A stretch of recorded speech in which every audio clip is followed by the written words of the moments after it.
If this finds you, this is your message. Stick around, claim it in the comments, and let's tap in and see what exactly you need to hear currently.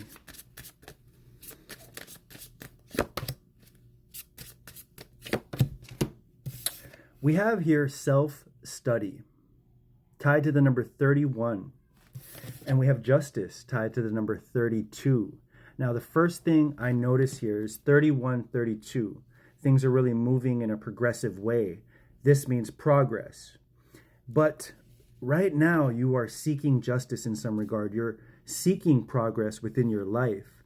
And if you are noticing stagnancy, or if you are noticing things aren't moving as quickly as you like, or as momentous as you would like, self-study is what's needed.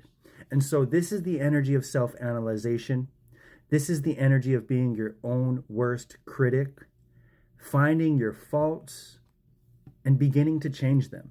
And so this is the energy of humility, being able to look at one's flaws and honestly change and rearrange them.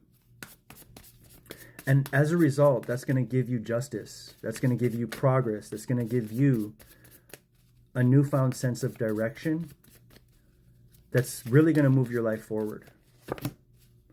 Yeah, we have here the death and rebirth along with judgment. We have three majors coming out. We have death and rebirth, the judgment card, and the high priestess.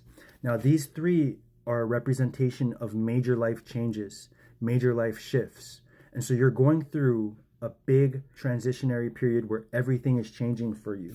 We have here a death and rebirth, right? You're beginning to see life through a new lens.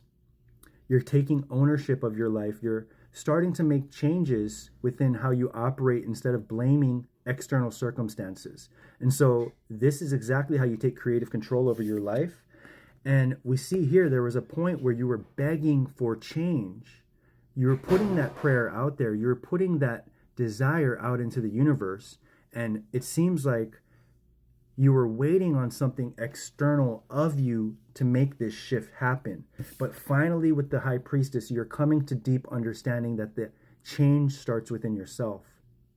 And as a result of you changing, God reflects back to you the changes that you've made internally. And so massive shifts are underway for you. You're going through a process of self-analyzation where you're changing things about yourself to really fit the mold of the person you're becoming.